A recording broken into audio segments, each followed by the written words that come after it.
এখন যিনি খালিক, যিনি মালিক, যিনি রব মহান আল্লাহ পাক, তিনি এই লাইলাতুম মুবারাকা এই শব্দমর হচ্ছেন, যেটা কালামুল্লাহ শরীফ ওনার বাসা।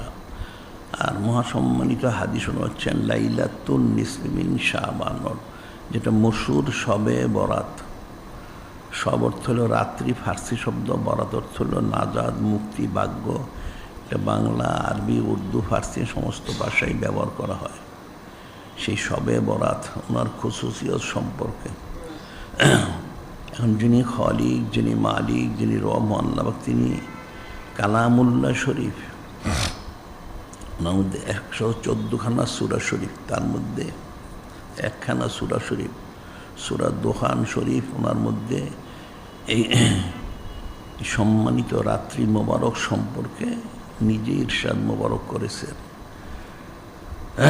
তিনি ইরশাদ মোবারক করেন, হামিম ওয়াল কিতাবিল মুবিন ইন্না আনজালনাহু ফি লাইলাতিন মুবারাকাতিন ইন্না কুন্না মুনজিরিন ফিহা ইউফরাকু কুল্লু আমরিন হাকিম আমরাম মিন ইনদিনা ইন্না কুন্না মুরসিলিন রহমাতাম মির রাব্বিকা ইন্নাহু হুয়াস সামিউল আলিম। এই মহাসম্মানিত সূরা শরীফ, সূরা দোহান শরীফ না, প্রথম 6খানা আয়াত শরীফ। এই সূরা শরীফ নুজুলের দিক থেকে 64তম, নুজুলের দিক থেকে 64তম। আর কোরআন শরীফ ওনার তরতিব মোতাবেক 44তম। এই মহাসম্মানিত মহাপ্রিয় সূরা শরীফের মধ্যে 3খানা রুকু শরীফ রয়েছেন, 59খানা আয়াত শরীফ।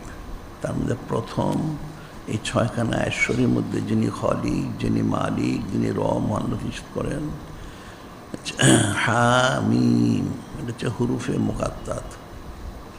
ওয়াল কিতাবিল মুবিন, যিনি খালিক, যিনি মালিক, যিনি রহমান, তিনি নিজেই কসম করতেন, কসম সেই প্রকাশ্য কিতাবের। ওয়াল কিতাবিল মুবিন ইন্না আনজালনাহু ফি লাইলাতিন মুবারাকা, নিশ্চয় আমি নাজিল করেছি বরকতময় রাত্রি মুবারকে। অর্থাৎ নাজিল করার সিদ্ধান্ত নিয়েছে সেই বরকতময় রাত্রিতে। ইন্না কুন্না মুনজিরিন, এবং নিশ্চয় আমি সতর্ককারী, ভয় প্রদর্শনকারী।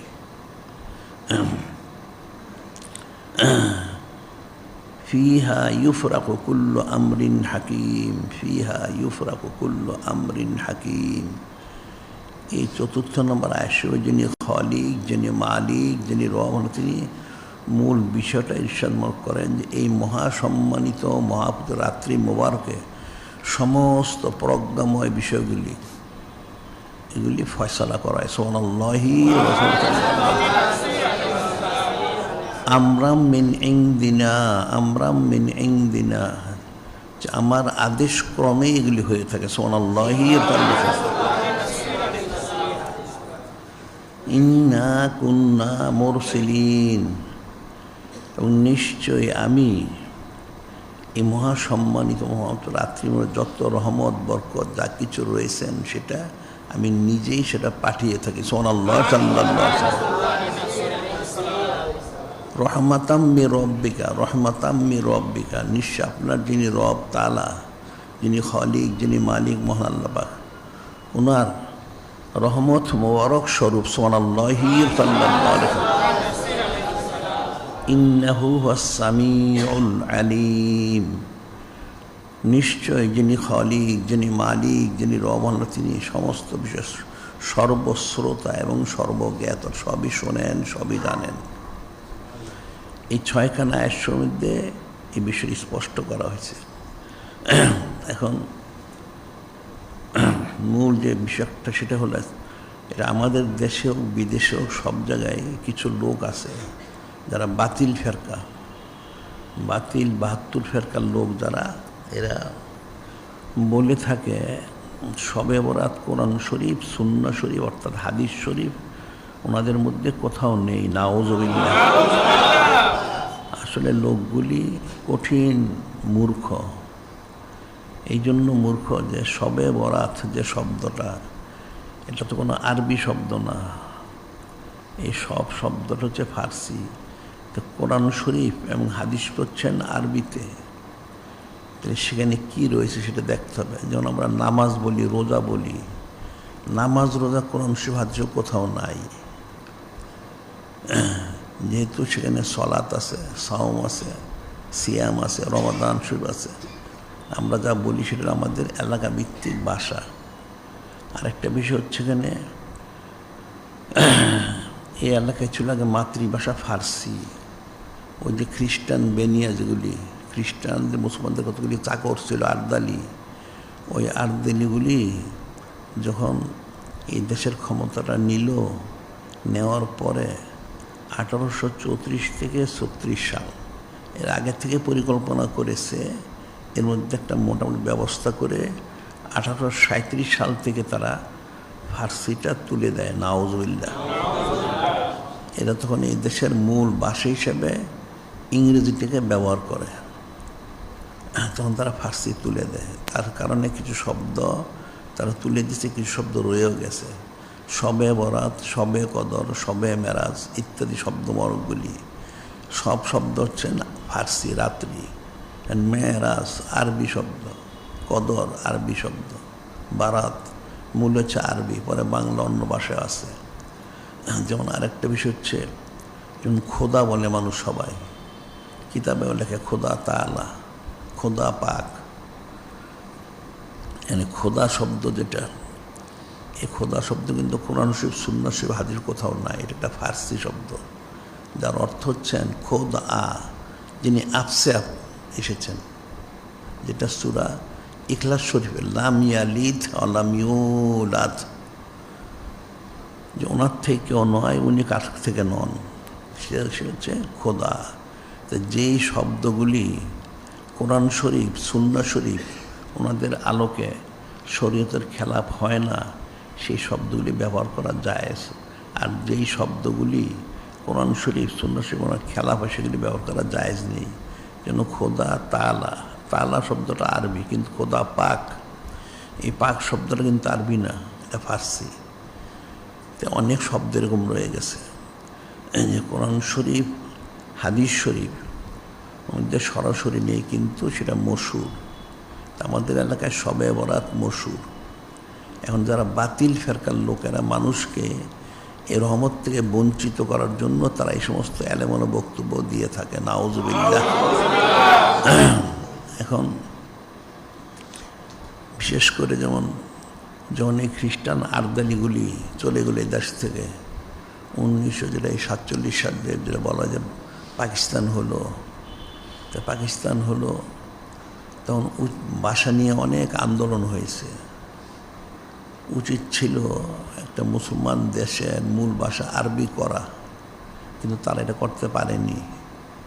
এটা তারা মারামারি কাটাকাটি করে বিচ্ছিন্ন হয়ে গেছে, কিন্তু সেই ইংরেজি ভাষাটাই রয়ে গেছে। নাউজুবিল্লাহ। যে হাদিস আছে আনহু ইবনে আব্বাসিন রাদিয়াল্লাহু তাআলা আনহু ক্বালা রাসূলুল্লাহ সাল্লাল্লাহু আলাইহি সাল্লাম আহিব্বুল আরাব লিসালাসিন, আহিব্বুল আরাব লিসালাসিন লিআন্নি আরাবিয়ুন ওয়াল কুরআনু আরাবিয়ুন কালামু আহলিল জান্নাহ আরাবিয়ুন। যে হাদিস শরীফ হযরত ইবনে আব্বাস রাদিয়াল্লাহু তাআলা তিনি বর্ণনা করেন, নূরে মুজাসসাম হাবিবুল্লাহ হুজুর পাক সাল্লাল্লাহু আলাইহি ওয়াসাল্লাম তিনি ইরশাদ মোবারক করেন, তোমরা আরবি ভাষাকে মহব্বত করো। 3 কারণে মহব্বত করবে। আরবি ভাষাকে 3 কারণে মহব্বত করবে। কি 3 কারণ? প্রথম কারণ হচ্ছে লিআন্নি আরাবিয়ুন, যে আমি অর্থাৎ যিনি নূরে মুজাসসাম হাবিবুল্লাহ সাইয়্যিদুল মুরসালিন ইমামুল মুরসালিন খাতামুন নবীন হুজুর পাক সাল্লাল্লাহু আলাইহি ওয়াসাল্লাম তিনি ইরশাদ, আমি স্বয়ং নিজে আরবি, আমার ভাষা হচ্ছেন আরবি, কাজে এই জন্য আরবিকে মহব্বত করো। সুবহানাল্লাহি ওয়াল কোরআনু আরাবিয়ুন, এবং মহাসম্মানিত কোরআন শরীফ আরবিতে। এরপরে কালামু আহলি জান্নাহ আরবিয়ুন, বেহেশতবাসীদের ভাষা হবে আরবি। শুধু বেহেশতবাসীতে এখানে বলা হচ্ছে আসলে মৃত্যুর পরে কবরে মানুষ যত কথা বলবে, কবরে, হাসরে, নসরে, মিজানে, পুলসরাতে, জান্নাতে সব আরবিতেই বলবে, দুজগিরও আরবিতেই বলবে, ওখানে অন্য কোনো ভাষা থাকবে না। মৃত্যুর পর থেকে সব আরবি ভাষা, হচ্ছে মূল ভাষা, যে এই ভাষাকে মহব্বত করো। আসলে উচিত ছিল মুসলমানদের কর্তৃত্বে যত জায়গা থাকে সেই জায়গাগুলিতে প্রধান ভাষাটা আরবি করা, এরপরে স্থানীয় যে ভাষাটা সেটাকে আঞ্চলিক ভাষা হিসেবে গ্রহণ করা। কিন্তু মুসলমানরা সেটা করতে পারেনি। এরা পাকিস্তান আমলে মারামারি কাটাকাটি করেছে ভাষা নিয়ে। আর পশ্চিম পাকিস্তানে উর্দু থাকে, অসুবিধার কী ছিল? আমাদের এই দেশে বাংলা, কোনো সমস্যা নেই, কিন্তু মূল ভাষাটা উচিত ছিল আরবি। এটা কিন্তু আরবি না করে ইংরেজিটাই ওই বেনিয়া খ্রিস্টান আর্দালির যে ভাষাটা সেটাই রেখেছে, নাউজুবিল্লাহ। যদি মূল ভাষাটা আজকে আরবি হতো তাহলে আমাদের দেশে সারা পৃথিবীর মুসলমানরা ইচ্ছা এবং অনিচ্ছায় কম বেশি কোরআন শরীফ, হাদিস শরীফ তারা বুঝতে পারত। সুবহানাল্লাহি ওয়া বিহামদিহি।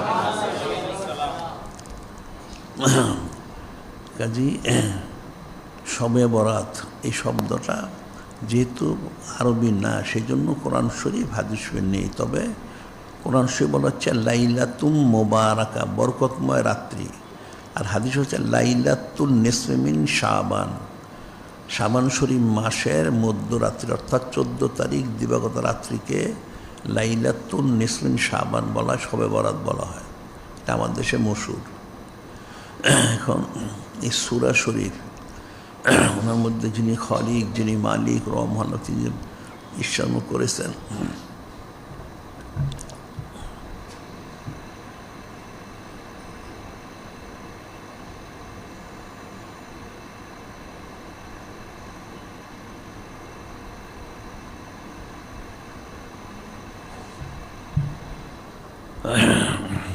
প্রথমে যে হুরুফে মুকাত্তাত হামিম, এটা কোরআন শরীফ ওনার 114খানা সূরা শরীফের মধ্যে 29খানা সূরা শরীফের শুরুতে, 29খানা সূরা শরীফের শুরুতে এই হুরুফে মুকাত্তাত রয়েছে। যেমন সূরা আলিফ, লাম, মিম, র, তাহা, ইয়াসিন, নুন ইত্যাদি অনেক এই অক্ষর মহরকে রয়েছেন 29খানা সূরা শরীফের শুরুতে। এখন এর অর্থটা কি? এর অর্থ জিজ্ঞাসা করা ছিল হযরত সাইয়্যিদুনা ফারুকে আজম আলাইহিস সালাম, ওনাকে। তিনি বলেছিলেন আবহিমু মা আবহামাহুল্লাহ তাআলা, আবহিমু মা আবহামাহুল্লাহ তাআলা, চুপিয়ে রাখো আল্লাহ পাক যেটা চুপিয়ে রেখেছেন। এই অক্ষর মোহরগুলির অর্থ যিনি খালিক, যিনি মালিক, যিনি রব মহাল্লাহ, তিনি ওনার হাবিব, মাহবুব, নূরে মুজাসসাম হাবিবুল্লাহ হুজুর পাক সাল্লাল্লাহু আলাইহি ওয়াসাল্লাম ওনারা জানেন। এরপর ওনারা যাকে জানান তিনি জানেন। তবে যদি কেউ জানে তার জন্য প্রকাশ করা জায়েজ নেই। সেটি তিনি বললেন আবহিমু মা আবহামুল্লাহ তাআলা, চুপিয়ে রাখো যেটা যিনি খালিক, যিনি মালিক, রব মহাল্লাহ, তিনি চুপিয়ে রেখেছেন। এটা হুরুফে মুকাত্তাত। আর সাইয়্যিদুনা ফারুকে আজম আলাইহিস সালাম, ওনার শান মর্যাদা রয়ে গেছে। ওনার সম্পর্কে বলা হয়েছে ইলিমের 10 ভাগের 9 ভাগ তিনি হাসিল করেছিলেন। সুবহানাল্লাহ সাল্লাল্লাহু আলাইহি ওয়াসাল্লাম। এটা শুধু জাহির ইলিম না, হাকিকি ইলিম। সেজন্য ওনাকে জিজ্ঞাসা করা ছিল, তিনি সেটি জবাব দিয়েছিলেন। এটা হচ্ছে ওয়াল কিতাবিল মুবিন, ওয়াল কিতাবিল মুবিন, কসম প্রকাশ্য কিতাব, কিতাব মুবিন প্রকাশ্য, প্রকাশ্য কিতাবের কসম, যিনি খালিক, যিনি মালিক বলছেন। এখন কিতাব, কিতাব কতগুলি নাজিল করা হয়েছে? কিতাব কালামুল্লাহ শরীফ তো মূল, এছাড়া 3খানা কিতাব, তাওরাত শরীফ, জাবুর শরীফ, ইনজিল শরীফ। তাওরাত শরীফ হযরত যিনি কালিমুল্লাহ আলাইহিস সালাম অর্থাৎ হযরত যিনি সাইয়েদনা মূসা কালিমুল্লাহ আলাইহিস সালাম ওনার প্রতি। জাবুর শরীফ এটা হচ্ছে যিনি খলিফাতুল্লাহ হযরত সাইয়েদনা দাউদ খলিফাতুল্লাহ আলাইহিস সালাম ওনার প্রতি। আর ইনজিল শরীফ যিনি হযরত রুহুল্লাহ আলাইহিস সালাম, যিনি হযরত সাইয়েদনা ঈসা রুহুল্লাহ আলাইহিস সালাম ওনার প্রতি সাল্লাল্লাহু আলাইহি ওয়াসাল্লাম। আর সহিফ হচ্ছেন 100 খানা। সহিফা বলা যেটা ছিল রেসালা, যেটা আমরা বলি ছোট কিতাব রেসালা শরীফ বলি, সহিফাগুলি ঠিক তদ্রূপ। এখন এই সহিফা শরীফগুলি 100 খানা নাজিল হয়েছেন। প্রথম 10 খানা যিনি হযরত আবুল বাশার সাফিউল্লাহ আলাইহিস সালাম ওনার প্রতি 10 খানা, ওনার আওলাদ হযরত সাইয়েদনা শীশ আলাইহিস সালাম ওনার প্রতি 50 খানা। এরপর সাইয়েদনা ইদ্রিস আলাইহিস সালাম ওনার প্রতি 30 খানা। আর সর্বশেষ যিনি খলিলুল্লাহ আলাইহিস সালাম হযরত সাইয়েদনা ইব্রাহিম খলিলুল্লাহ আলাইহিস সালামের প্রতি 10 খানা, মোট 100 খানা। এই সহিফা মোবারক 4 জন রসুল নাজিল হয়েছে।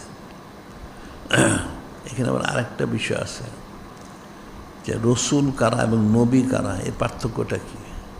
কিছু লোক তারা বলে থাকে যে কিতাব এবং সহিফা মোবারক যে সমস্ত হযরত নবী আলাইহিস সালাম ওদেরকে নাজিল করা হয়েছে ওনারা হচ্ছেন রসুল। আসলে সংজ্ঞাটা সঠিক না, কারণ রসুল হচ্ছেন যেটা মশহুর 313 জন থেকে 315 জন, কিন্তু কিতাব তো 8 জনের উপর নাজিল করা হয়েছে। তাহলে বাকি দেখি আসলে রসুল হওয়ার জন্য যে শর্ত সেটা হলো যে সমস্ত হযরত নবী আলাইহিস সালামের কাছে সরাসরি হযরত জিবরিল আলাইহিস সালাম তিনি এসেছেন, উনি হচ্ছেন রসুল, ওনাদের অন্তর্ভুক্ত সাল্লাল্লাহু আলাইহি ওয়াসাল্লাম।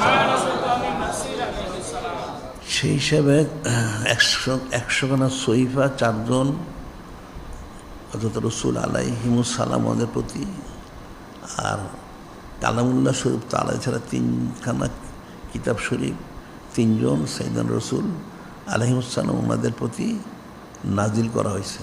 এছাড়া যারা ওনাদের কাছে সরাসরি হযরত জিবরিল আলাইহিস সালাম আসার কারণে ওনারাও এই রসুল আলাইহিস সালাম ওনাদের অন্তর্ভুক্ত সাল্লাল্লাহু আলাইহি ওয়াসাল্লাম। এটা হচ্ছে আকায়েদের বিষয় যে নবীর কতজন রসুল কতজন, সেটা হচ্ছে হযরত নবী আলাইহিস হচ্ছেন 1,24,000 অথবা 2,24,000 ওনারা। এটা হাদিস এইভাবেই বর্ণিত আছেন। আর ঠিক রসুল আলাইহিস সম্পর্কে যেটা বর্ণিত আছেন সেটা হলো 313 জন থেকে 315 জন রসুল আলাইহিমুস সালাম সাল্লাল্লাহু আলাইহি ওয়াসাল্লাম। এখন কিতাব নাজিল করা হয়েছে, তা কোরআন শরীফ ওমা আরসালনা বির রাসূলিন ইল্লা বিলিসানি কওমিহি, ওমা আরসালনা বির রাসূলিন। আল্লাহ পাক নিজে বলছেন আমি প্রত্যেক রসুল আলাইহিস সালাম যারা মির রাসূলিন ইল্লা বিলিসানি কওমি, আমি ওনাদেরকে ওনাদের কাওমের যে ভাষা সেই ভাষায় কিতাবগুলি নাজিল হচ্ছে। আসলে যিনি খলিক, যিনি মালিক রহমান, ওনার কাছে সবই আরবি ভাষায়, লৌহে মাহফুজের মধ্যে সমস্ত কিতাবগুলি আরবি ভাষাতেই রয়েছেন। তবে পরবর্তী সময় যেই কাওমের কাছে নাজিল করা হয়েছে তখন সেই কাওমের যে ভাষা, সেই কাওমের ভাষা আল্লাহ পাক এটা অনুবাদ করে পরিবর্তন করে সে ভাষাতে সে কিতাবগুলি নাজিল করেছেন সাল্লাল্লাহু আলাইহি ওয়াসাল্লাম।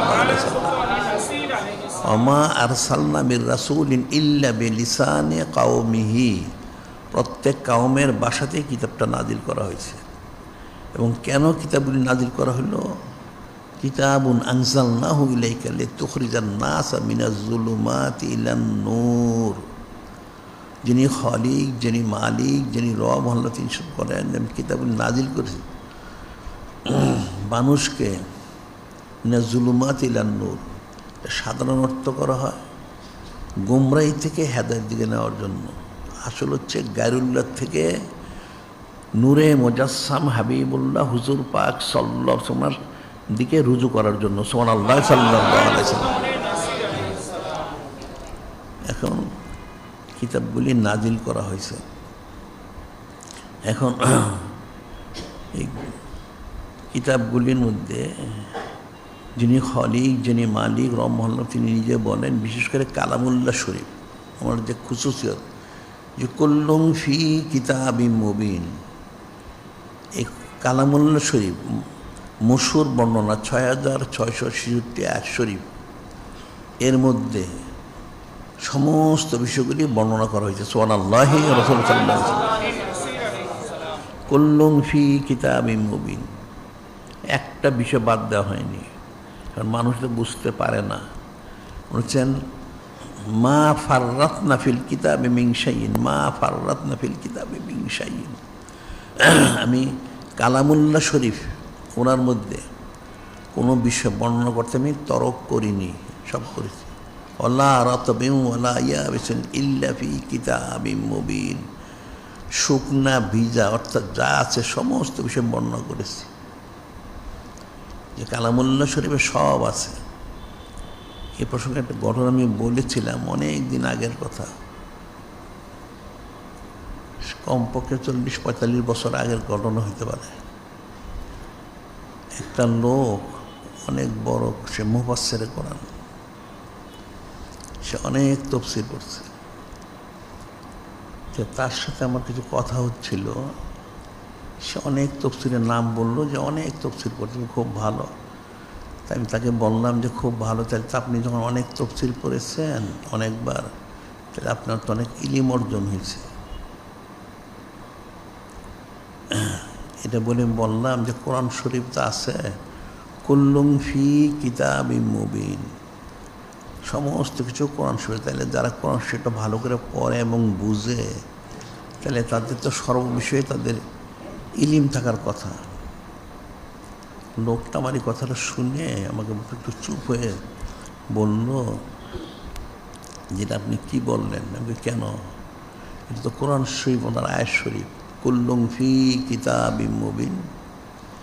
স্বয়ং যিনি খলিক, যিনি মালিক, যিনি রহমান, তিনি নিজেই ইরশাদ বহন করেছেন যে সমস্ত বিষয় এই সম্মানিত কিতাব কোরআন শরীফ কালামুল্লাহ শরীফের মধ্যে রয়েছে। তো লোকটা আমাকে বলল, সব কি রয়ে গেছে? আমি হ্যাঁ আছেন সব। সে বলতে আমি অনেকবার পড়ছি কোরআন শরীফ, কিন্তু আমি তো যেমন বিমানে চড়া,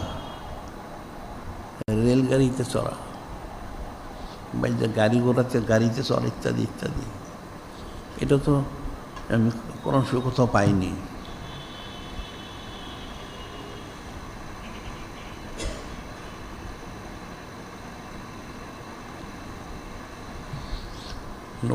লোকটা বলতেছে সে অনেক 20-30টা তাফসীর পড়েছে, কোরআন শরীফ অনেকবার পড়েছে।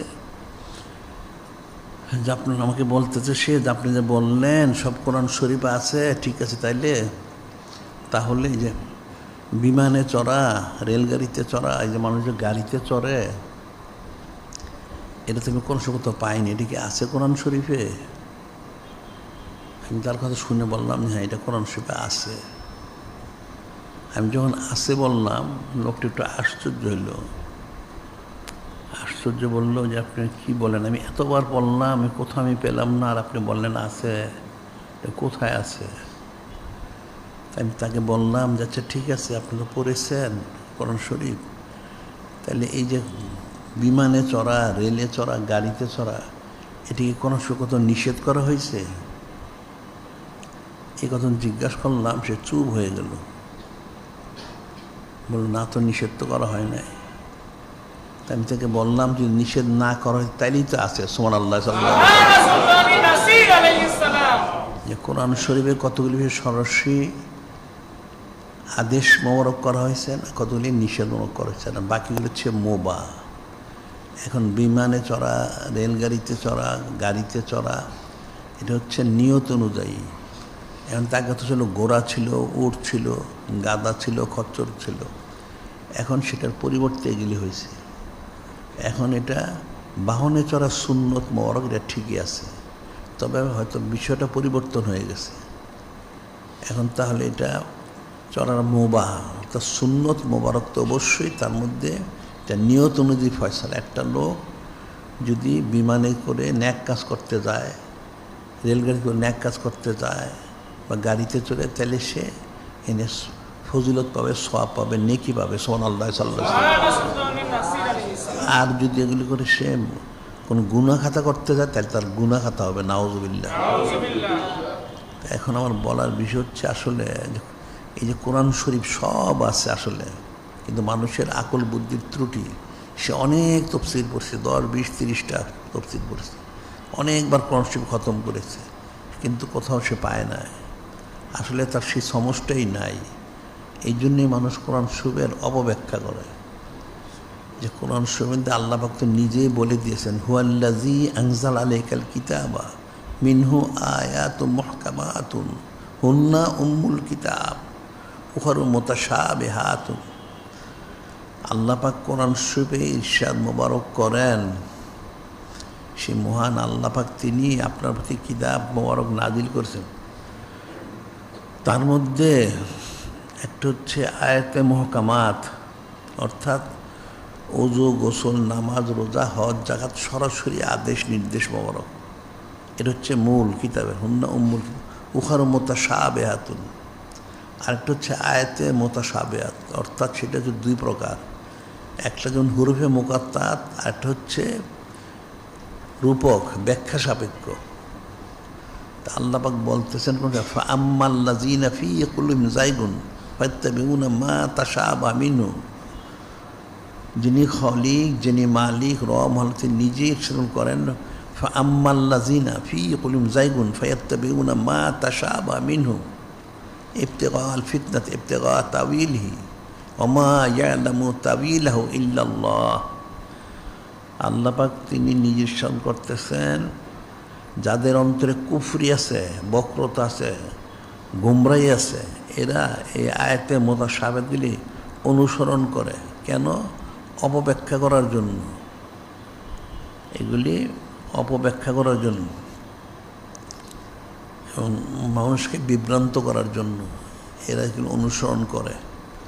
কিন্তু এই আয়াতগুলি হাকিকি ব্যাখ্যা একমাত্র যিনি খলিক, যিনি মালিক, রহমান, তিনি ছাড়া কেউ জানেন না, সুবহানাল্লাহ সাল্লাল্লাহু আলাইহি ওয়াসাল্লাম।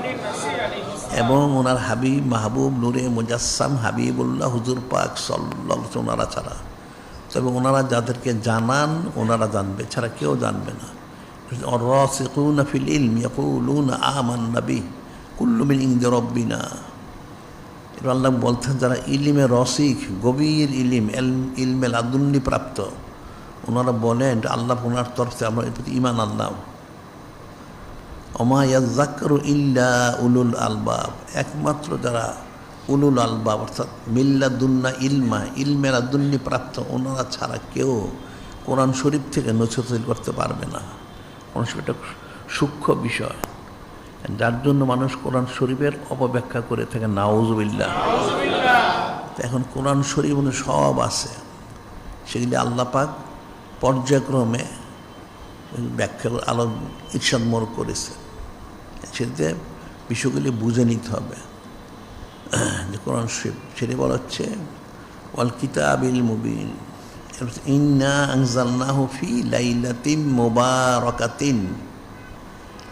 এরপর আল্লাহ পাক বলতেছেন, এখানে আবার মানুষ আরেকটা ফিতনাগ্রস্ত হয়েছে। সেটা ফিতনাগ্রস্ত অর্থ হচ্ছে, এখানে অর্থ হচ্ছেন ইন্না আনজালনাহু ফি লাইলাতিন মুবারাকাতিন, যে নিশ্চয়ই আমি এই কালামুল্লাহ শরীফ, সহজ সরল অর্থ হন, নাজিল করছি বরকতময় রাত্রি মুবারকে। এখন কোরআন শরীফ রাত্রি বরকত নাজিল করেছেন, ঠিক আছে, এখন কোরআন শরীফ নাজিল করেছেন বরকত রাত্রিতে। আবার কোরআন শরীফ আবার আছে সূরা আল কদর শরীফে, ইন্না আনজালনাহু ফি লাইলাতিল কদর। যিনি খলিক, যিনি মালিক, যিনি রব মহল্লা, তিনি ইরশাদ করেন, নিশ্চয় আমি কোরআন শরীফ নাজিল করছি, ইন্না আনজালনাহু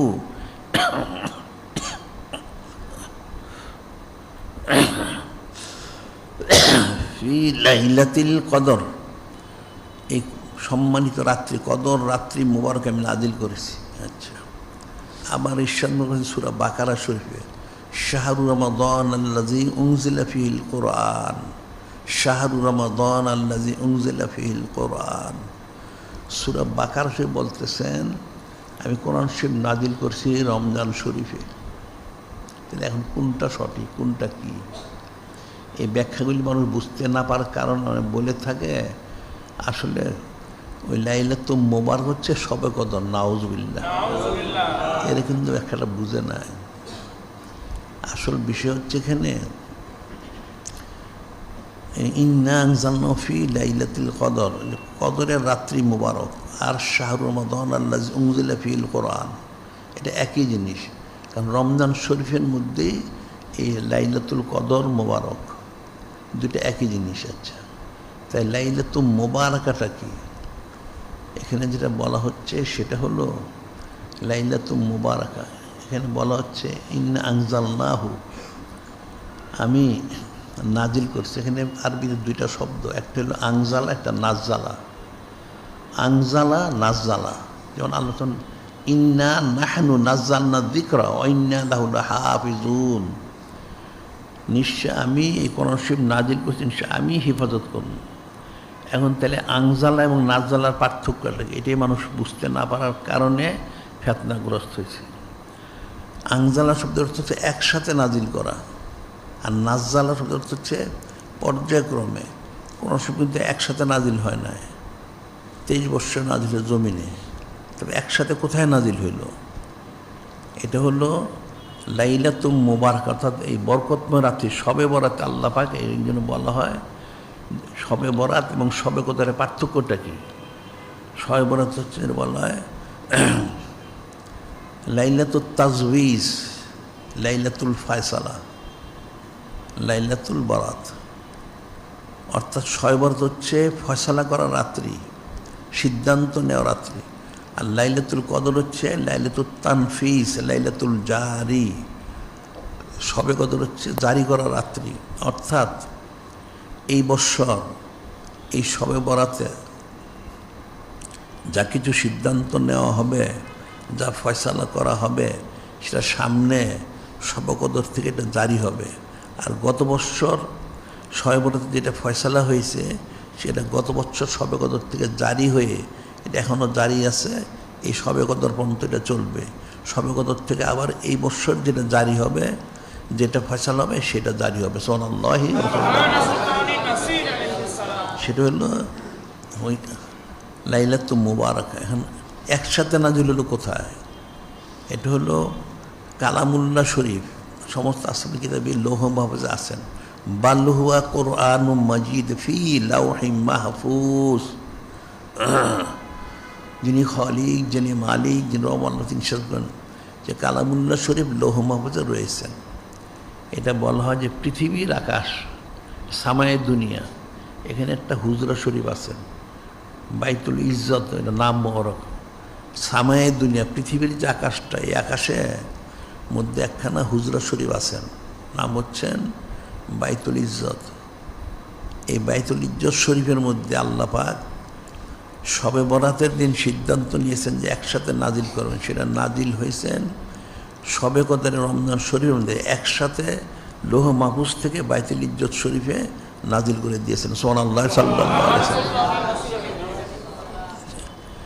এরপরে কোন শিব কবে নাজিল শুরু, এটা কিন্তু তারা অধিকাংশ তফসিরে তারা এই জিনিসটা তারা বুঝতে পারে না। তারা বলে রমজান শরীফের নাজিল শুরু হয়েছে না।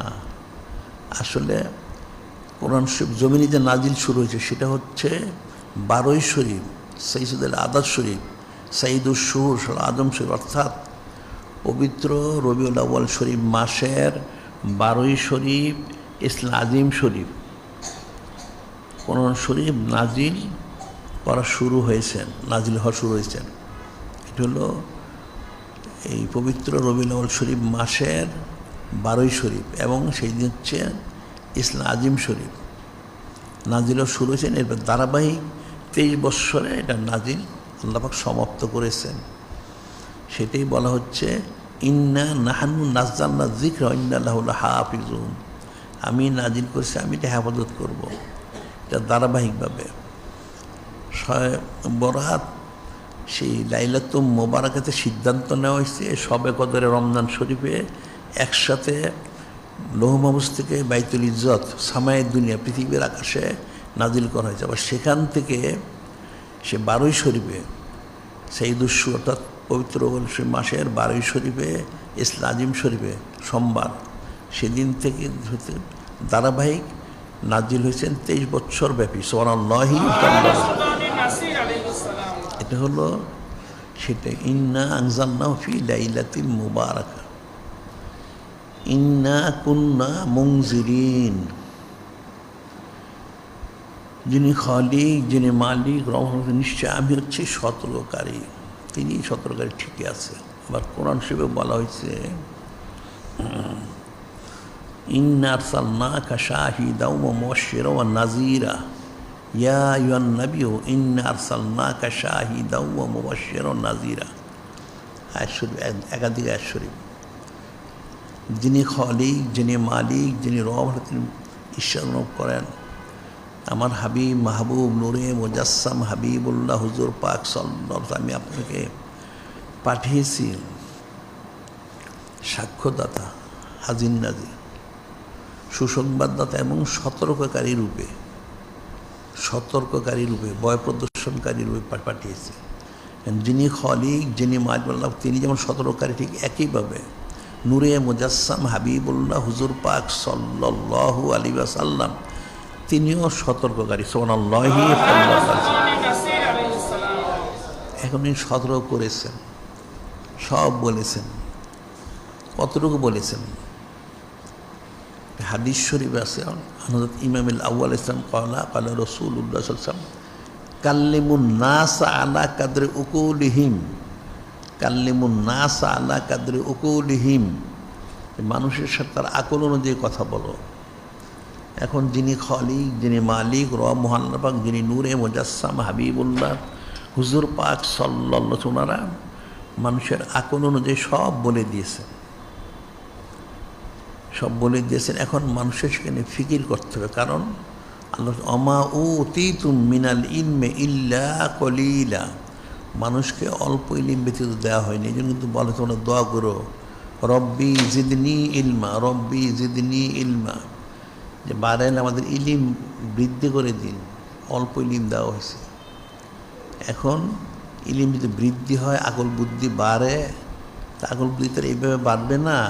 জিকির আজকার করলে, বায়াত গ্রহণ করে সবক নিয়ে জিকির ফিকির করলে, সবত ইখতিয়ার করলে, তখন তার আস্তে আস্তে সমজ বৃদ্ধি হবে, তখন সে বুঝতে পারবে। এখন হাকিকি বয় প্রদর্শনকারী যদিও যিনি খালিক, যিনি মালিক, রব মহান, তিনি, তবে তিনি তো সরাসরি আমাদেরকে বর্ণনা করেন নাই। তিনি করেছেন ওনার হাবিব মাহবুব নূরে মুজাসসাম হাবিবুল্লাহ হুজুর পাক সাল্লাল্লাহু আলাইহি ওয়াসাল্লাম ওনার মাধ্যম দিয়ে। সুবহানাল্লাহি। এরপর বলতেছেন ফিহা ইউফরাকু কুল্লু আমরিন হাকিম, ফিহা ইউফরাকু কুল্লু আমরিন হাকিম, যে এই সম্মানিত রাত্রি মোবারকে প্রত্যেকটা প্রজ্ঞাময় বিষয়গুলি, গুরুত্বপূর্ণ বিষয়গুলি আমি ফয়সালা করি। প্রত্যেকটা গুরুত্বপূর্ণ বিষয়গুলি আমি ফয়সালা করি রাত্রি মৌসিটা কি? যেমন একটা হাদিস শরীফের মধ্যে বলা হচ্ছে আন উম্মিনা সালেসা সিদ্দিক আলাইহিস সালাম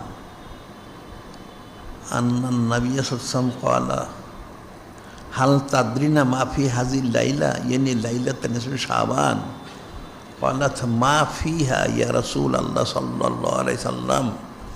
فقال فيها يكتب كل مولود من بني آدم في هذه السنة، فيها يكتب كل هالك من بني آدم في هذه السنة، فيها ترفع أعمالهم، فيها تنزل أرزاقهم।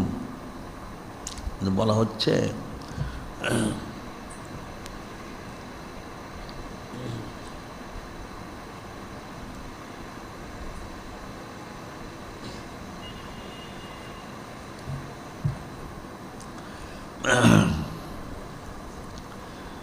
উম্মুল মুমিনিন আস-সালিসা হযরত সিদ্দিকা আলাইহাস সালাম তিনি এটা বর্ণনা করেন যে নূরে মুজাসসাম হাবিবুল্লাহ হুজুর পাক সাল্লাল্লাহু আলাইহি ওয়াসাল্লাম এই ব্যাখ্যায় বলেন ফিহা ইউফরাকু কুল্লু আমরিন হাকিম, এই মহাসম্মানিত রাত্রি মোবারকে সমস্ত প্রজ্ঞাময় বিষয়গুলি ফয়সালা করা হয়। সেটা কি? তিনি বলতেছেন আন্নান নবী সাম কয়লা, একদিন নূরে মুজাসসাম হাবিবুল্লাহ সঈদুল মুরসালিন ইমামুল মুরসালিন খাতামুন নবীন হুজুর পাক সাল্লাল্লাহু আলাইহি ওয়াসাল্লাম তিনি আমাকে এই বিষয়ে বললেন, হাল তাদরিনা মা ফি হাজিল লাইলা, হে উম্মুল মুমিনিন সালিসা সিদ্দিক আলাইহিস সালাম, এই বিষয়টা কি আপনার তাহাকিক রয়েছে যে এই রাত্রের মধ্যে কী হয়? উনি তো জানেন, উম্মতকে এটা জানানোর জন্য যে এই রাত্রের মধ্যে কী হয় তুমি বললেন। আমি জিজ্ঞাসা করলাম, ইয়া রাসূল মা ফিহা, এই রাত্রের মধ্যে কী হয়ে থাকে? তো নূরে মুজাসসাম হাবিবুল্লাহ হুজুর পাক সাল্লাল্লাহু আলাইহি ওয়াসাল্লাম তিনি ইরশাদ করলেন, ফিহা আইয়ুক্তাবা ফি আইয়ু কুল্লু মাউলুদিন মিন বানি আদম ফি হাজি সানা, এই সম্মানিত রাত্রি মুবারকে শবে বরাতের রাত্রিতে সামনে 1 বৎসর কত সন্তান জন্মগ্রহণ করবে তাদের একটা তালিকা করা হয়। সুবহানাল্লাহি সামনে একবার কত সন্তান জন্মগ্রহণ করবে 1 বছর। ফিহা একটু করল হালেক মেমানি আদম ফি হাজি সানা, আবার ঠিক তার বিপরীত সামনে 1 বছর কত লোক ইন্তেকাল করবে তাদের একটা তালিকা করা হয়। 2 নম্বর। 3 নম্বর ফিহা তুরফা আমালুহুম, এই লাইলাতুল বরাত এই রাত্রিতে মানুষের 1 বৎসরের আমল নামাটা যিনি খলিক, যিনি মালিক, যিনি রব আল্লাহ ওনার কাছে পেশ করায়। সুবহানাল্লাহ সাল্লাল্লাহু আলাইহি ওয়াসাল্লাম। ফিয়া তুনজালু আরযাকুহুম, এবং এই রাত্রিতে মানুষের 1 বৎসরের রিজিক যে নাজিল সেটারও সিদ্ধান্ত চূড়ান্ত করা হয়। সুবহানাল্লাহ সাল্লাল্লাহু আলাইহি ওয়াসাল্লাম। যে সামনে 1 বৎসর কতজন সন্তান, 1 বৎসর অর্থ হলো এই সামনে শবে কদর থেকে পরে শবে কদর পর্যন্ত কত সন্তান জন্মগ্রহণ করবে এটার সিদ্ধান্ত চূড়ান্ত করা হয় 1 নাম্বার। 2 নাম্বার হচ্ছে যে সামনে শবে কদর থেকে পরে শবে কদর পর্যন্ত কত লোক ইন্তেকাল করবে সেটা একটা চূড়ান্ত করা হয়। 3 নাম্বার হচ্ছে এই 1 বৎসরের আমল নামাটা, 1 বৎসরের আমল নামাটা এটা পেশ করা হয়। এই পেশ করার সিদ্ধান্তটা নেওয়া হয়। আবার ঠিক 1 বছর রিজিক যে নাজিল হবে সেটারও সিদ্ধান্ত নেওয়া যায়, একটা লোকের কতটুকু রিজিক সে পাবে সেটা এই লাইলাতুল মুবারাকা এই বরকত রাত্রিতে সিদ্ধান্ত নেওয়া হয়। শবে কদরে সেটা নাজিল হওয়া শুরু হয়। তো মানুষের আমল নামাটা ঠিক একই রকম।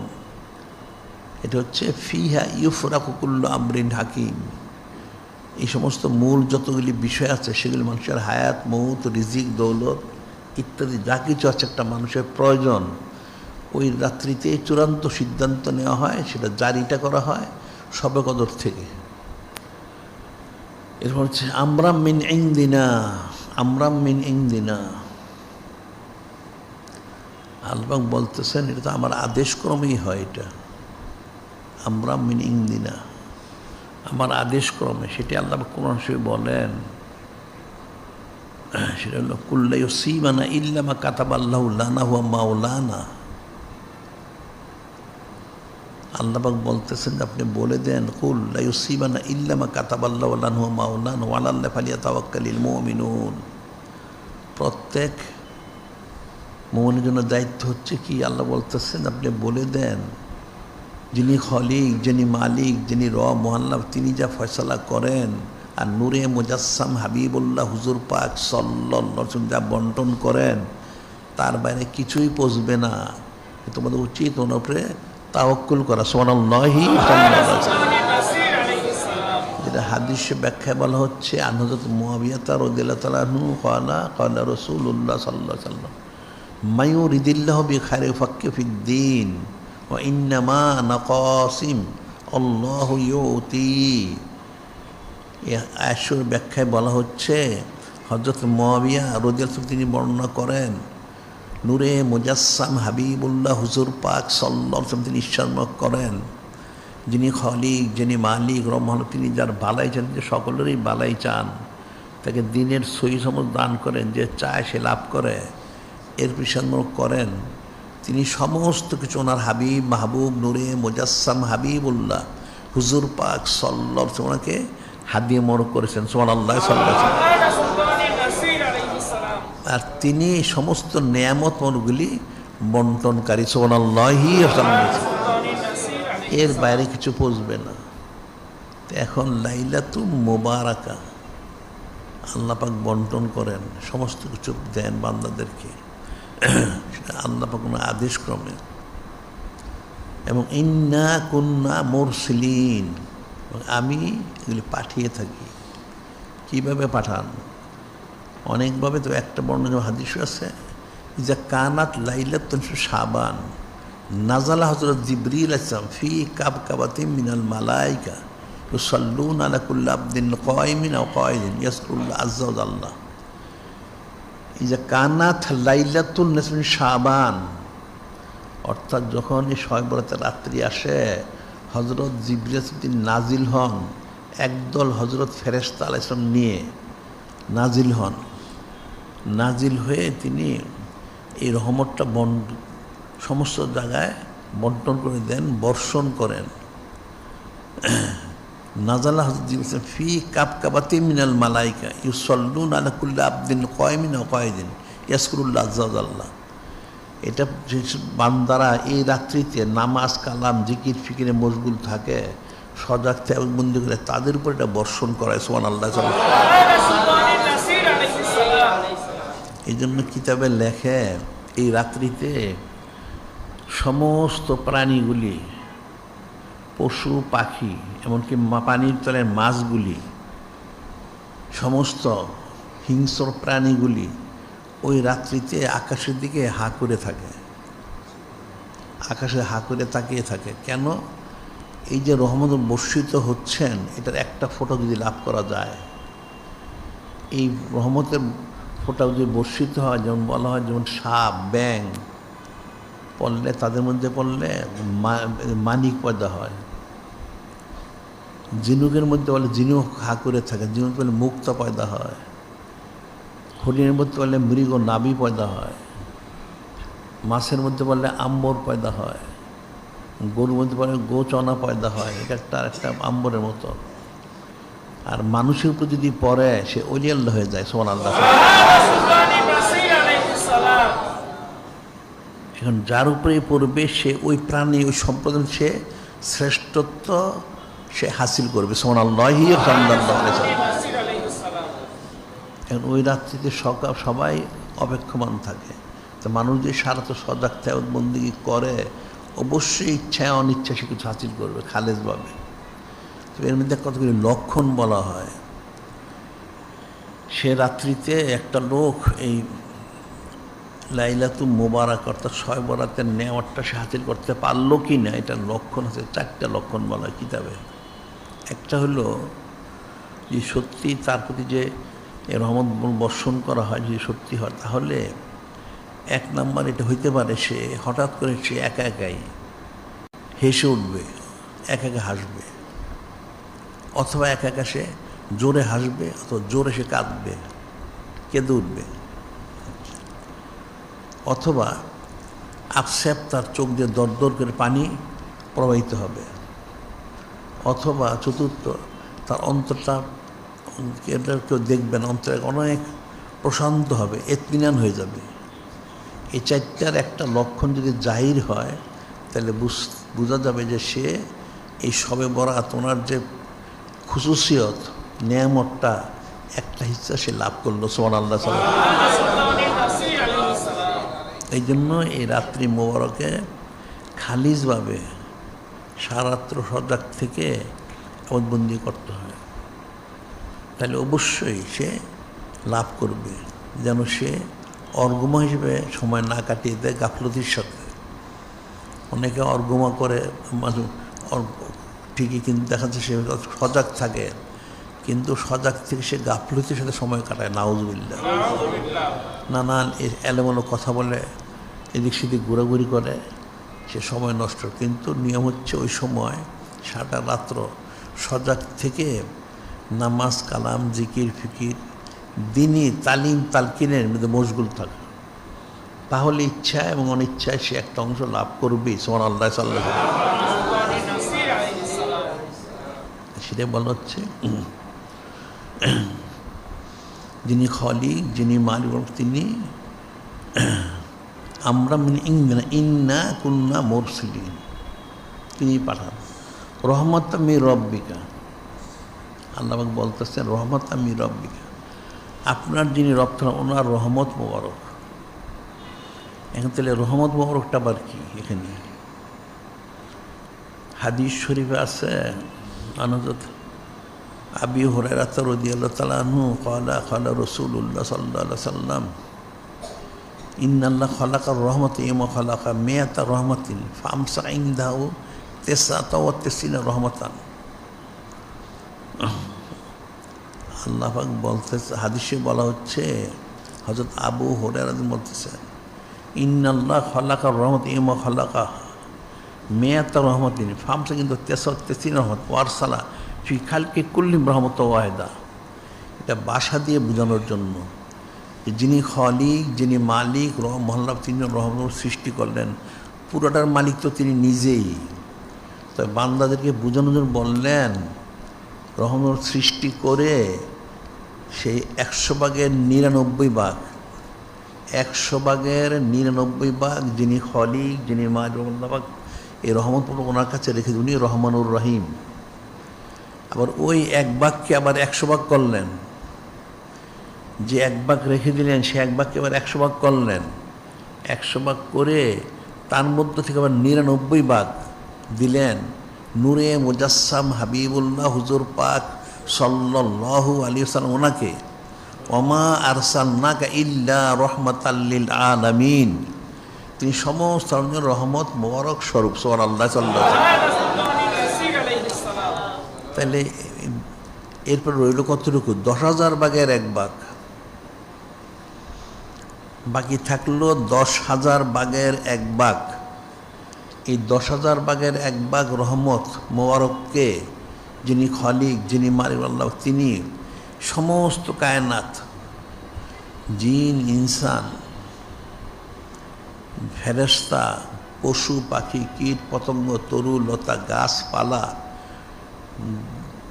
যত প্রাণী পশু পাখি যা আছে সকলের মধ্যে সেটা এই 10,000 1 ভাগ বন্টন করে দিলেন। সুবহানাল্লাহ সাল্লাল্লাহু আলাইহি ওয়াসাল্লাম। তাহলে কে কতটুকু রহমত পেল? তাহলে কে কতটুকু রহমত সে পেল, সে তাহলে আমাদের কতটুকু মহব্বত। এটা আমরা উদাহরণস্বরূপ বলা হয়, আমাদের দেশে তো মুরগি মানুষ অনেকে পালে বা দেখে মুরগি। তো মুরগির যখন বাচ্চা হয়, মুরগি 10টা 20টা কম বেশি হয়, মুরগি কিন্তু সবসময় তার 2টা পাখা দিয়ে এগুলিকে হেফাজত করে যতদিন মতো বড় না হয়, যাতে কাক বা চিলে সুমেরে নিতে না পারে। যে সুমেরে নিতে আসে উল্টা মুরগি কিন্তু ওটাকে উল্টা আঘাত করে, সে কিন্তু তার জানের পরও করে না। একটা মুরগি তার বাচ্চার জন্য সে তার জানের পরোয়া ছেড়ে সে তার যেই চিল হোক, কাক হোক, বন্য কিছু যদি তার বাচ্চাকে নিতে আসে সেটাকে সে উল্টা আঘাত করে তাড়ায় দেয়। তাহলে সে কতটুকু মহব্বত পেয়েছে এ তো মানুষ হিসাব করতে পারবে না। এক কাতরা মহব্বত, তাহলে মানুষ কতটুকু মহব্বত পেল সেটা তো ফিকিরের বিষয়।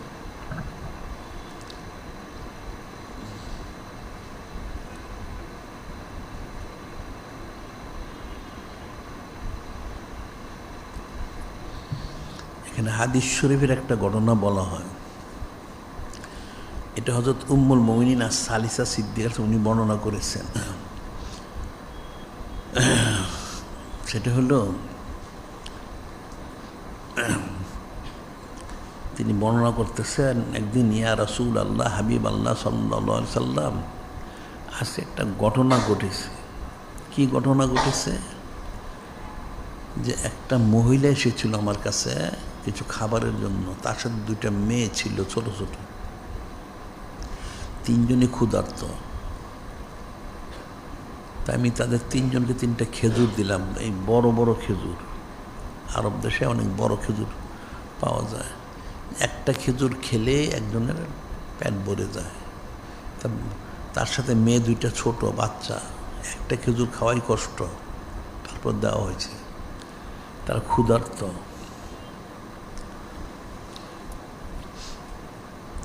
তিনজনকে 3টা খেজুর দেওয়া হলো। ওই 2 বাচ্চা তারা দুজনে খেজুর 2টা নিয়ে এরা কিন্তু দুজনে খেয়ে ফেললো।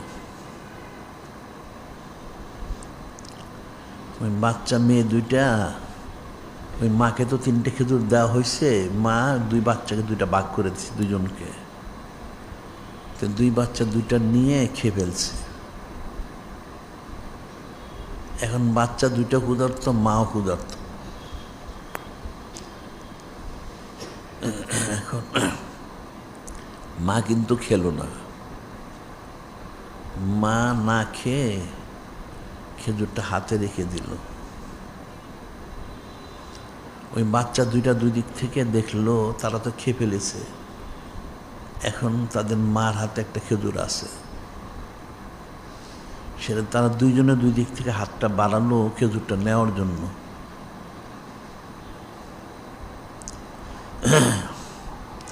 ওই 2 সন্তান মা, সেও কিন্তু ক্ষুধার্ত, সে কিন্তু এটা খেলো না। সে কী করলো, ওই খেজুরটাকে 2 ভাগ করে ওই 2 মেয়েকে আবার দিয়ে দিল। মেয়ে 2টা খেয়ে ফেললো, মাটা কিন্তু ক্ষুধার্তই থাকলো। সেটাই হযরত উম্মুল মুমিনিন সালেসা সিদ্দিকা বললেন, ইয়া রাসূলুল্লাহ, ইয়া হাবিব আল্লাহ সাল্লাল্লাহু আলাইহি সাল্লাম, একজন মা সে তার সন্তানকে কতটুকু মহব্বত করে। সে নিজেও ক্ষুধার্ত, কিন্তু সে কিন্তু খেলো না। তার বাচ্চা 2টাকে একটা একটা করে তো দিল, এরপর বাকি তার নিজেরটাও সে ভাগ করে দিয়ে দিল। তাহলে কত মহব্বত করে। তখন নূরে মুজাসসাম হাবিবুল্লাহ হুজুর পাক সাল্লাল্লাহু আলাইহি ওয়াসাল্লাম বললেন, হ্যাঁ আপনি ঠিকই বলেছেন। যে আল্লাহ পাক যে রহমত সৃষ্টি করেছেন, 100 ভাগ করেছেন, পর্যায়ক্রমে সে 10,000 ভাগের 1 ভাগ সব বন্টন করে দিয়েছেন। সেই মহব্বতে মা করেছে। তাহলে যিনি খলিক, যিনি মালিক আল্লাহ পাক, যিনি রহমান রহিম, তাহলে উনি কত মহব্বত করেন। সুবহানাল্লাহ।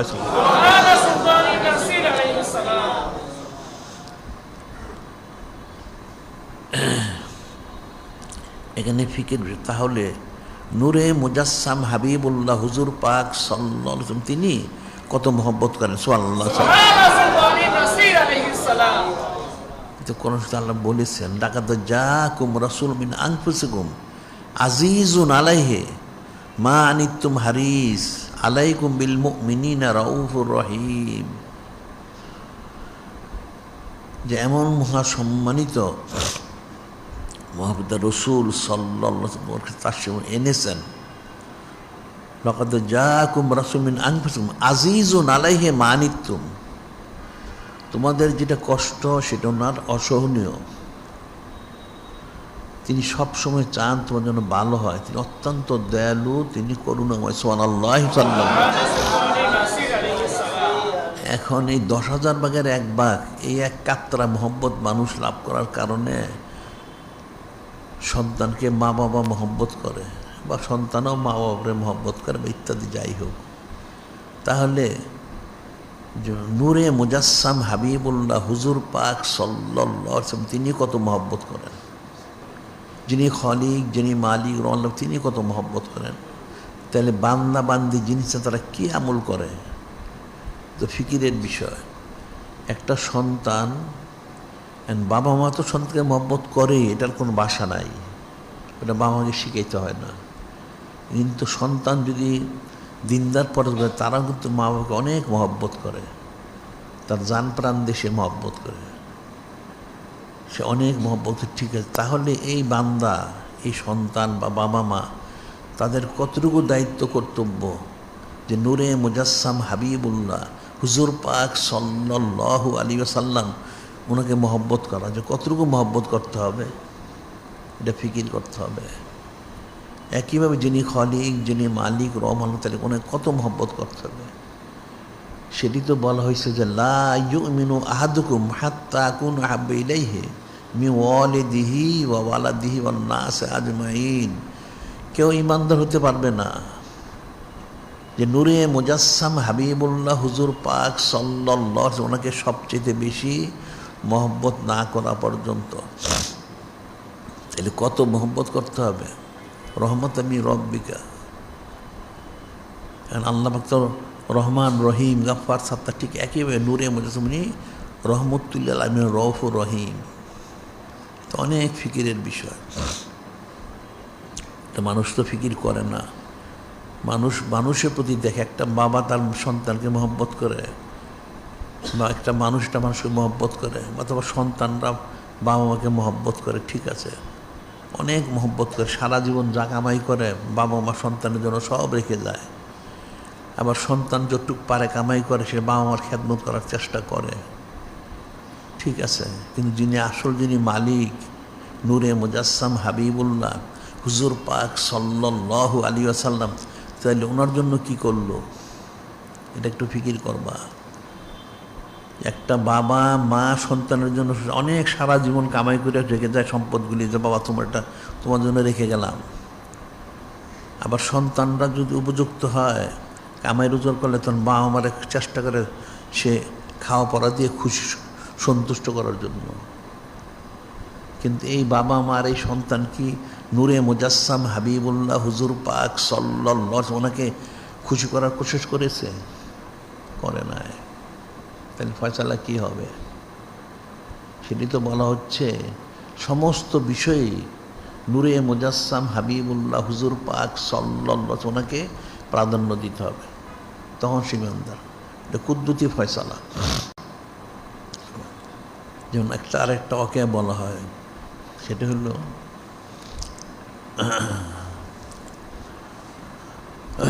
হযরত সৈয়দুনা ফারুকে আজম আলাইহিস সালাম ওনার সময় একটা ঘটনা।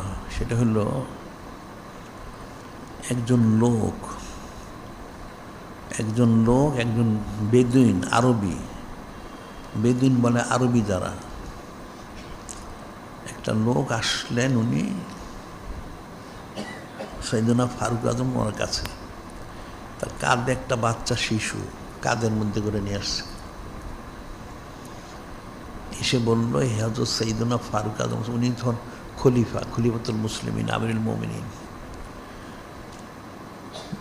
কিন্তু খলিফার অনেক দায়িত্ব, মানুষ এত কথা শোনার সময় নাই। তারপরেও লোকটা বলল, হুজুর আমি আসছি আপনার কাছে একটা বিষয় বলার জন্য। তিনি বলেন, কি বলবে? যে আমি একটা আয়াত শরীফের হাকিকত বর্ণনা করব, একটা আয়াত শরীফের। কি হাকিকত? সে বলতেছে যে আমার বাড়ি হচ্ছে অমুক স্থানে, আমি ওখানে থাকতাম। লোকটা হলো খুব সচ্ছল যে তা না, সে দিন আনে দিন খায়।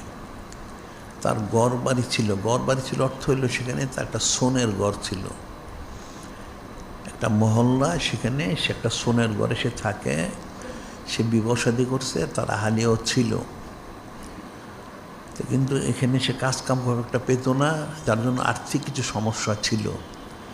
তো সেই জন্য তার আহালিকে সে বলেছিল যে সে একটু দূরে কোথাও যেয়ে কিছু কামাই রোজগার করে টাকা পয়সা নিয়ে আসবে।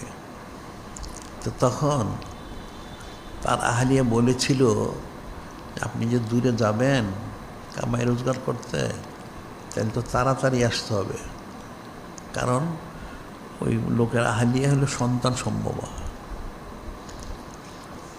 এখন যদি পুরুষ এখানে কেউ নাই, সে লোকটা দিনদার, তার আহলিও দিনদার, পরেজগার, পর্দানুশীল, একজন পুরুষ না থাকলে কীভাবে হবে?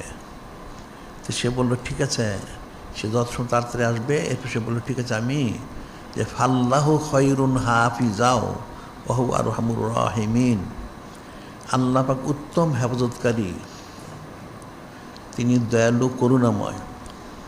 যে আমি এই সন্তানটাকে আল্লাহ পাক ওনার জিম্মাদারিতে দিয়ে গেলাম। এই কথাটা বলে সে লোকটা বলতেছে, আমি এই কথাটা বলে আমি চলে গেলাম। তা আমি গেলাম গিয়ে কিছু কামাইয়ের করতে আমাকে দেরি হয়ে গেল, পয়সা তেমন আমি কামাই করতে পারি নাই। কিছু তখন কামাই করলাম, ফেরত আসলাম, তখন আসলাম বাড়িতে এসে আমি আশ্চর্য হয়ে গেলাম, যেহেতু আমার বাড়িঘর কিছুই নাই। ওই লোকটা বলতেছে যে আমি দেখি আমার বাড়িঘর কিছু নাই,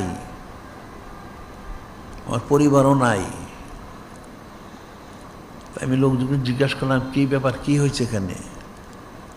তখন লোকজন বলল যে তুমি যে চলে গেছ, তুমি যাওয়ার কিছুদিন পরে তোমার আহলিয়ার সন্তান হওয়ার সময় যখন হলো, তখন সে মারা গেল। মারা যাওয়ার কারণে ওই যে সামনে কবরস্থান, সেখানে তাকে দাফন করা হয়েছে। আর তোমার ঘরটা ছিল সোনের ঘর, দেখার মতো কেউ ছিল না। বৃষ্টিতে, তুফানে ইত্যাদি কারণে ঘরটা আস্তে আস্তে ভেঙে নিশ্চিহ্ন হয়ে গেছে। লোকটা বলল, সে শুনে খুব কাঁদলো। সে যখন কাঁদলো অনেক, কিছুক্ষণ পর লোকেরা বলল তোমার আরেকটা কথা আছে। সেটা কি? এই যে তোমার আহলিকে যে ওই কবরস্থানে দাফন করা হয়েছে, ওখানে আমরা দেখি প্রতিদিন রাত্রে আগুন জ্বলে। ওটা প্রতিদিন রাত্রে আমরা দেখি, সেখানে মনে হচ্ছে আগুন জ্বলে। কেউ আর কাছে গিয়ে দেখে নেয়, দূরের থেকে। এটা শুনে লোকটা আরও কাঁদলো, যে তার আহলিয়ার কবরতে আগুন জ্বলার কথা না। সে তো নেককার, পরেশগার, দিনদার, পর্দানসীন, ঠিক আছে। সে থাকলো সেখানে। সন্ধ্যার পরে সে দূরের থেকে দেখা যায় আগুন জ্বলে। সে আস্তে আস্তে সন্ধ্যার পর একা রাত্রে ওই কবরস্থানে সে গেল। যখন কবরস্থানে সে গেল, যে দেখে ঠিকই দেখা যাচ্ছে মনের ভিতরে আগুন জ্বলতেছে। সে কাছে গেল তার আহলিয়ার কবরে, গিয়ে দেখে তার আহলিয়ার সিনা বরাবর একটা ছিদ্র, ভিতরে মনে হয় বাতি জ্বলতেছে। ভিতরে মনে হচ্ছে কোনো বাতি জ্বলে, সেটা আলোটা বেরোচ্ছে, দূর থেকে মনে আগুন জ্বলে। সেজন কাছে গেল, উকি দিল ছিদ্র দিয়ে, দেখতেছে একটা বাচ্চা শিশু, তার আহলিয়াতে ইন্তেকাল করেছে। তার সিনার উপর একটা বাচ্চা শিশু গড়গড়ি খাচ্ছে। একটা বাচ্চা শিশু তার আহলিয়ার সিনার উপরে গড়গড়ি খাচ্ছে। সেদিন উকি দিল, তখন একটা গায়েবী একটা নেদা হলো, হে ব্যক্তি, তুমি যখন সফরে যাচ্ছিলে, তখন তোমার এই সন্তানটা আমার জিম্মাদারিতে দিয়ে গিয়েছিলে। তো তোমার সন্তানটা তো সেখানে জমিনে হয়নি, এখানে কবরে সে জন্মগ্রহণ করেছে। এখানে আমি তাকে কুদরতিভাবে লালন পালন করতেছি। সুবহানাল্লাহ। এখন তুমি এটা ফেরত তাকে নিয়ে নাও। ছিদ্র ছিল ছোট, যখন সে হাত বাড়ালো, ছিদ্র অনেক বড় হয়ে গেল। সন্তানটা তার কোলে চলে আসলো। সুবহানাল্লাহ। যখন সে সন্তান কোলে নিল, নেওয়ার পর আরেকটা নেদা হইল, যে ব্যক্তি, তুমি তোমার সন্তানটাকে আমার জিম্মাদারিতে দিয়ে গিয়েছিলে, আমি ফেরত দিলাম। তুমি যদি তোমার আহলিয়া সহ আমার জিম্মাদারিতে দিতে, তাহলে তোমার আহলিয়া সৎকে আমি ফেরত দিতাম। সুবহানাল্লাহ। ওই লোকটা বলতেছে, হে হযরত সাইয়্যিদুনা ফারুক আযম, এই যে সন্তানটা কাঁদে দেখতেছেন, এটা হলো ওই সন্তানটা যেটা কবরে জন্মগ্রহণ করেছে। সুবহানাল্লাহ। ফাল্লাহু খৈরুন হাফিজাও ওয়া হুয়া আরহামুর রাহিমিন। আল্লাহ দয়ালু, কতটুকু হেফাজত করি, কতটুকু দয়ালু। ঠিক একইভাবে নূরে মুজাসসাম হাবিবুল্লাহ হুজুর পাক সাল্লাল্লাহু, তিনিও দয়ালু। রাসূল ইসলাম খৈরুন হাফিজাও ওয়া রাহমাতুল লিল আলামিন। এখন আল্লাহ ওনার রহমত জিম্মাদারিতে দিয়ে গেছে, সে কিন্তু ফেরত পেল। তাকে বলা হলো, তোমার সন্তানকে তো দিলাম, তুমি যদি তোমার সন্তানকে সহ তোমার আহলিকে সবার জিম্মাদারিতে দিয়ে যেতে, তাই দুইজনকে আজকে আমি ফেরত দিতাম। সুবহানাল্লাহ, সাল্লাল্লাহু আলাইহি ওয়াসাল্লাম। সেটা রহমতে মির রাব্বিকা। এখানে ফিকিরের বিষয়। ইন্নাহু সামিউল আলিম, আল্লাহ সব শোনেন, সব জানেন। অনেক লম্বা কথা। এই যে বিষয়গুলি সব সে রাত্রি মুবারকে রহমত বড় বর্ষিত হবে। কারণ এই জন্য এই 15 তারিখ পরিস্থিতি মানে সামনের জুমা হবে, তারপরে মানে লাইলাতুল সলাসা দিবগত রাত্রে, শবে বরাত। ওই রাত্রে বন্দি করতে হবে, জিকির ফিকির করতে হবে। অনেক ফজিলত। কিছু লোক কিন্তু আমাদের দেশে আছে, আমাদের সারা দুনিয়াতে আছে, যে সমস্ত লোকগুলি ফাসেক ফুজ্জারগুলি আর কতগুলি ওলামায়ে সু, এরা বলে থাকে সারা বছর নামাজ নেই, কালাম নেই, জিকির নেই, ফিকির নেই, শুধু শবে বরাতে বন্দি করলে কি চলবে? হ্যাঁ, ঠিক আছে, চলবে না, ঠিকই আছে, সারা বছরই করা উচিত। তবে যদি কেউ না করে থাকে, এই জন্য শবে বরাতটাকে তার অবহেলায় কাটানো উচিত না। সেজন্য শবে বরাতে যে ওই দিন রাত্রিতে সেজন্য ইস্তেগফার করে, আল্লাহ পাক হয়তো কবুল করবেন, করার পর হয়তো তাকে আবার সারা জীবনই নেককার হিসেবে তাকে থাকার ব্যবস্থা করে দিবেন। সুবহানাল্লাহ। আল্লাহ পাকের রহমত তো মানুষ বুঝতে পারবেন না। রহমতে খোদা বাহানা মি জুয়াদ। আল্লাহ পাকের রহমতটা একটা উসিলা তালাশ করে। রহমতে খোদা বাহা নামি জুয়াদ। আল্লাহ পাকের রহমতটা কার কত গাড়ি বাড়ি কত সম্পদ, সেটা আল্লাহ পাক দেখেন না। আল্লাহ পাক দেখেন একটা উসিলা পেলেই ক্ষমা করে দেন, কিন্তু মানুষ সেটা বুঝে না। এই জন্য ওই রাত্রিতে খাস করে ইস্তেগফার তওবা করতে হবে, জিকির ফিকির করতে হবে, এবং বেশি বেশি তাকে দোয়া করতে হবে। লাইলাতুদ দোয়া জিয়ারাত, দোয়া রাত্র, জিয়ারতের রাত্র বেশি দোয়া করতে হবে, যাতে সে আল্লাহ পাক এবং ওনার হাবিব মাহবুব নূরে মুজাসসাম হাবিবুল্লাহ হুজুর পাক সাল্লাল্লাহু ওনাদের মকবুল বান্দা, মকবুল উম্মত হিসেবে যেন সে গ্রহণীয় হয়, সেজন্য বেশি ইস্তেগফার তওবা করতে হবে। এটা মনে রাখতে হবে। বিষয়গুলো কিন্তু খুব কঠিন এবং সূক্ষ্ম বিষয়। কারণ এই যে আল্লাহ পাক লোকটাকে ফেরত দিলেন সন্তানটা, এটা তো স্বাভাবিক না, এটা অস্বাভাবিক ব্যাপার। এরকম সবগুলি বিষয় এরকমই। এখন মানুষের জন্য, জিনিসের জন্য সব কঠিন, কিন্তু যিনি খলিক, যিনি মালিক, যিনি রহমান, যিনি নূরে মুজাসসাম হাবিবুল্লাহ হুজুর পাক সাল্লাল্লাহু আলাইহি ওনাদের কাছে কিন্তু কোনো কঠিন না, সব সহজ। খালি নিয়তটা খালেস করুক। নিয়তুল মুমিনি খায়রুম মিন আমালিহি, মুমিনের নিয়তটা তার আমল থেকে উত্তম, এটা মনে রাখতে হবে। কারণ সে রাত্রে খালেস বন্দি করতে হবে। এখন সামনে আরেকটা জুমা আমরা পাবো, সে জুমার দিন আমরা আলোচনা করবো, আরও বিস্তারিত আলোচনা করব ওই রাত্রে আমলগুলির ফজিলত কতটুকু, বান্দা কতটুকু ক্ষমা করেন, আল্লাহ বান্দাদের কত ক্ষমা করেন। ওনার হাবিব মাহবুব নূরে মুজাসসাম হাবিবুল্লাহ হুজুর পাক সাল্লাল্লাহু আলাইহি ওয়াসাল্লাম সম্মানার্থে সেগুলো আমরা আলোচনা করব সামনে। কাজে এখন প্রত্যেকের দায়িত্ব হবে প্রস্তুতি গ্রহণ করা। এখন প্রস্তুতি সে তো গ্রহণ করতে পারবে না, এই জন্য বায়াত গ্রহণ করে সবক নিয়ে জিকির ফিকির করতে হবে এবং সোবত ইখতিয়ার করতে হবে। তখন তার পক্ষে সহজভাবে সম্ভব হয়, অন্যতে কিন্তু কোনো দিন সম্ভব হবে না। দেখা যাবে গাফলতির সাথে তার সময়টা পার হয়ে গেছে। নাউযুবিল্লাহ। এটা মনে রাখতে হবে। যিনি খলিক, যিনি মালিক, আল্লাহ বলেন আমাদের হাকিকিভাবে এই লাইলাতুল মুবারাকা পালন করার জন্য তৌফিক দান করেন।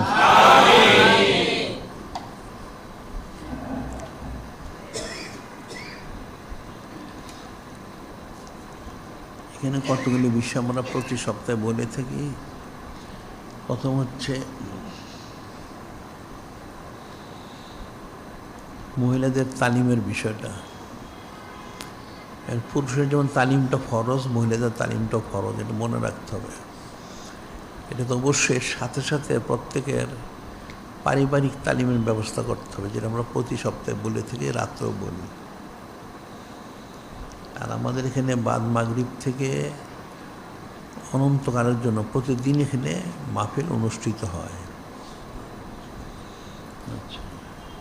আর যেটা আমি বললাম, প্রত্যেকেরই তো সৌবতে প্রতিদিনই আসা উচিত যাদের পক্ষে সম্ভব, আর আসতে না পারলে সেজন্য সিরাতুল মুস্তাকিম সংযোগ নিয়ে শোনে। এবং প্রত্যেকের যাদের সন্তান আছে, ছেলে আছে, নাতি নাতক তাদের নিয়ে আসতে হবে। আর মেয়ে থাকলে মেয়েদের তালিম আনতে হবে, আবার মেয়েকে বিবাহ দিয়ে থেকে তার আহালকেও নিয়ে আসতে হবে। একা একা খালি তুমি ভেজতে হবে আর সবাই তুমি জাহান্নামী হবে, সেটা তো হবে না, সবাইকে নিয়ে আসতে হবে। আল্লাহ বলেছেন, ও আনফুসাকুম আহলিকুম নারা, নিজেকে বাঁচাও, নিজের পরিবারকে বাঁচাও, এটা মনে রাখতে হবে। হচ্ছে দৈনিক আল ইহসান শরীফ আমরা প্রতিদিন বেরোচ্ছে, 12 পৃষ্ঠার মধ্যে 6 পৃষ্ঠা থাকে দিনই বিষয়, গুরুত্বপূর্ণ বিষয়, এটা মনে থাকে যেন। আর আমাদের কিতাবাদি এবং রেসাল সব মিলিয়ে 600-র বেশি বের হয়েছে। এগুলি থেকে নুসরত করতে পারে। তাছাড়া আলাদা একটা নুসরত উম্মুল উমাম আলাইহিস সালামের কিতাব হচ্ছে, সেটা সংগ্রহ করতে হবে তালিমের জন্য। আর এখন নূতন একটা রেসাল সব বের হয়েছে, সেটা হলো আঙ্গুলের ছাপ সম্পর্কে। আঙ্গুলের ছাপ, যেটা তারা বলে ফিঙ্গার প্রিন্ট। এর অর্থ হলো, এখন তো মানুষ ছবি দিয়ে সব কাজ করে, এটা কিন্তু ছবি দিয়ে সব কাজ করে, এটা কিন্তু বিশুদ্ধ না। একটা মানুষের ছবি পরিবর্তন করা যায়, একজনের ছবিটা আরেকজনের শরীরের মধ্যে ব্যবহার করা যায়। এখন আজকালকে দেখা যায় অনেক জায়গায় মানুষের ছবি নিয়ে অনেক মানুষের এলেমনে অনেক কিছু প্রকাশ করে, নাউজুবিল্লাহ। দেখা যায় অনেকের ইজ্জত সম্মান নষ্ট হয়ে যায়। এই ছবি দিয়ে কিন্তু সব ফয়সালা হয় না। এটা একটা প্রতারণা কাফেরদের, মুসলমানরা বুঝতে পারে না। আসল হচ্ছে আঙ্গুলের ছাপটা। এই আঙ্গুলের ছাপটা এমন একটা বিষয়, পৃথিবীতে যত লক্ষ কোটি মানুষই আসুক না কেন, কারো আঙ্গুলের ছাপ আরেকজনের কখনো মিলবে না। এবং এটাই ছাপটা কতদিন, সে মারা গেলে কবরে যাওয়ার পরেও তার সম্পূর্ণ তার মাটিতে মিশে যাওয়ার পূর্বন্ত যে আঙ্গুরগুলি থাকে, তখনও ছাপটা ঠিকই থাকে। সুবহানাল্লাহ। একটা বাচ্চা শিশু থাকাকালীন যেরকম ছাপটা, ঠিক বৃদ্ধকালে তার ছাপটা ওইরকমই থাকবে। একজনের ছাপ আরেকজনের সাথে কখনই মিলে না। দুইজন যমজ যদি হয় তারও মিলে না, কিন্তু যমজ মানুষ হইলে ছেলে মেয়ে চেহারা কাছাকাছি মিলে যায়। অনেক রকম আছে। আর মানুষের তো সবসময় চেহারা একরকম থাকে না। শিশুকালে একরকম, বয়স হলে দাড়ি হইলে আবার আরেক রকম, আবার অনেক বয়স হয়ে গেলে বৃদ্ধ হলে আবার আরেক রকম। কিন্তু আঙ্গুলের ছাপ কিন্তু সবসময় একরকমই থাকে। ওটা আমাদের একটা কিতাব বের করছি আমরা, এটা তো আমরা অনেকবার বলেছিলাম। এখন তো এই সমস্ত যারা কথিত সরকার যেগুলি আছে, এগুলি সব দুনিয়াদার আর গোমরা। এটাকে বলা হচ্ছে, তোমরা ছবিটা বাদ দিয়ে আঙ্গুলের ছাপটা নেও। কেউ যদি ছবি দেয় তার ব্যক্তিগত ব্যাপার, কিন্তু ছবি দেওয়া তো হারাম। কুল্লু মুসাউবিরিন ফিন্নার, প্রত্যেক ছবি তুলনেওয়ালা তুলনে জাহান্নামী। তাহলে তোমরা আঙ্গুলের ছাপের ব্যবস্থা করো। এটা পুরুষের জন্য যেমন, মেয়েদের তো আরও বেশি। কারণ একটা মেয়ে ছবি তুললে শুধু ছবির গুণা, তার বেপরদারও গুণা হয়। এই জন্য আঙ্গুলের ছাপটা দিলে আর কোনো সমস্যা থাকবে না। এই জন্য এই কিতাবটা তোমার সংগ্রহ এটা পড়বে, অনেক গুরুত্বপূর্ণ বিষয় আছে। আর বাদ জুমা প্রতিবাদী জুলুস আজকে জুলুস হবে, তোমরা জুলুসে অংশগ্রহণ করবে। আজ বাদ মাগরিব হচ্ছে সাইয়েদনা হযরত উম্মুল মুমিনিন আর রাবি আলাইহিস সালাম, ওনার নিজবতুল আজিম শরীফ দিবস। উম্মুল মুমিনিন আর রাবি আলাইহিস সালাম আর হযরত ইমামে আজম আবু হানিফা রাহমাতুল্লাহ, ওনার বেলাতে সাধারণ প্রকাশের দিবস 4টা শাবান। সে বলে আজকে মাহফিল আছে। আর আগামীকাল বাদ মাগরিব অর্থাৎ 5ই শাবান শরীফে 2টা বিষয়। একটা হচ্ছে ইমামুস সালিস মিন আহলে বাইত রাসূলুল্লাহ, উনি এবং ইমাম রবি মিন আহলে বাইত রাসূলুল্লাহ, অর্থাৎ ওনাদের বেলাতে শানমার প্রকাশ দিবস। ইমাম সালিস এবং ইমাম রবি, ওনাদের বেলাতে শানমার প্রকাশ দিবস হচ্ছে 5ই শাবান শরীফ। আর মিলাদুল ইসলাম শরীফের মাহফিল সাপ্তাহিক মজলিস ঠিক মতোই হবে। আচ্ছা, আর আমাদের সিরাতুল মুস্তাকিম আছে, সেখানে সবাই সংযুক্ত হবে। বাজারের যে সমস্ত অসামাজিক যোগাযোগ মাধ্যম নিয়ে কুফরি শরিকি সম্বলিত, ওখানে তো শরিক হয়েও না, ডাকিলেও না।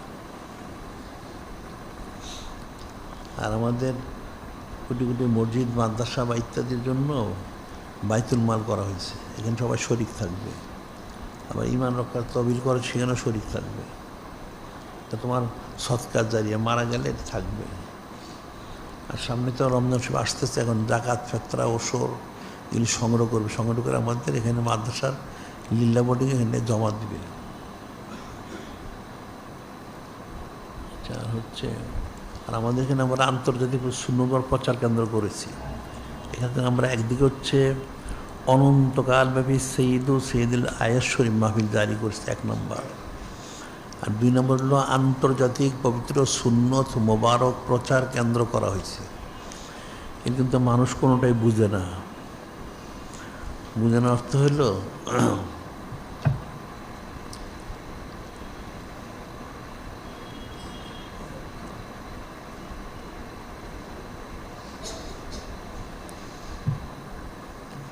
আল্লাহ পাক যে বললেন, তুআজ্জিরুহু ওয়া তুআক্কিরুহু ওয়া তুসাব্বিহুহু বুকরাতা ওয়া আসীলা। তোমরা আমার হাবিব, মাহবুব, নূরে মুজাসসাম হাবিবুল্লাহ হুজুর পাক সাল্লাল্লাহু আলাইহি সাল্লাম, ওনাকে ওনার সালাসি উদ্মর করো, ওনার তাজিম তাকিম, ওনার খেদমত আঞ্জাম দাও সকাল সন্ধ্যা অনন্তকাল ধরে। স্বয়ং যিনি খলিক, যিনি মালিক রহমাল্লাহ, তিনি কিন্তু অনন্তকাল ধরে করে যাচ্ছেন। ইন্নাল্লাহা ওয়া মালাইকাতাহু ইউসাল্লুনা আলান নবী সাল্লাল্লাহু আলাইহি ওয়াসাল্লাম। স্বয়ং যিনি খলিক, যিনি মালিক রহমাল্লাহ, তিনি নিজে এবং সমস্ত ফেরেশতাগণরা সালাত পেশ করে যাচ্ছেন অনন্তকাল ধরে। ইমানদারদেরকেও বলছেন, ইয়া আইয়ুহাল্লাযিনা আমানু সাল্লু আলাইহি সাল্লিমু তাসলিমা সাল্লাল্লাহু আলাইহি ওয়াসাল্লাম।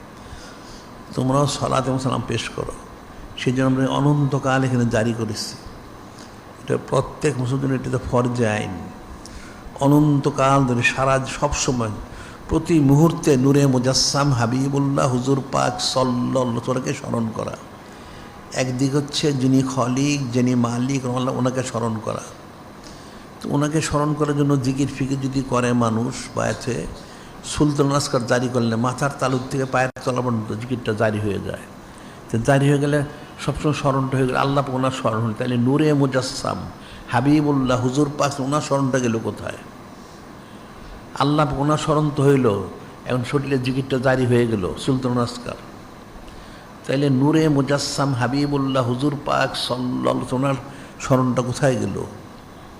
তো ওনার স্মরণের জন্য যেমন আমরা অনন্তকাল জারি করছি, ঠিক একেবারে সুন্নত মোবারক প্রচার কেন্দ্র করেছি। তুমি প্রতি মুহূর্তে তোমার খেয়াল রাখতে হবে যে তুমি যে আমলগুলি করো, তাহলে নূরে মুজাসসাম হাবিবুল্লাহ হুজুর পাক সাল্লাল্লাহু, ওনাকে কি প্রাধান্য দেওয়া হচ্ছে, অর্থাৎ ওনাকে অনুসরণ করে করা হচ্ছে। লাকাদ কানা লাকুম ফি রাসূলিল্লাহি উসওয়াতুন হাসানা। সমস্ত সৃষ্টির জন্য একমাত্র অনুসরণ হচ্ছেন নূরে মুজাসসাম হাবিবুল্লাহ হুজুর পাক সাল্লাল্লাহু আলাইহি ওয়াসাল্লাম, তিনি। তাহলে একটা মানুষ সব সময় তার সজাগে হোক, ঘুমে হোক, চলাচলে হোক, ওঠা বসা, চাল চলন, খাওয়া দাওয়া, ওযু, গোসল, ইস্তেঞ্জা, চাকরি বাকরি, ব্যবসা বাণিজ্য, খেত খামার, সব জায়গায় সর্বক্ষেত্রে এই সুন্নত মোবারকে প্রাধান্য দিতে হবে। সাল্লাল্লাহু আলাইহি ওয়াসাল্লাম এই সুন্নত মোবারকে প্রাধান্য দিলেই তাহলে সবসময় স্মরণটা হয়ে গেল সুবহানাল্লাহ। একদিকে যিনি খলিক, যিনি মালিক রহমাল্লাহ, ওনাকে যেমন স্মরণ করতে হবে সবসময়, আরেকদিকে ঠিক নূরে মুজাসসাম হাবিবুল্লাহ হুজুর পাক সাল্লাল্লাহু, ওনাকেও স্মরণ করতে হবে সুবহানাল্লাহ। তাইলে তোমার কালেমা শরীফটা পুরা হবে। কালেমা কিন্তু অর্ধেক না। কেউ যদি শুধু লা ইলাহা ইল্লাল্লাহ পাঠ করে কোনোদিন ইমানদার হবে না।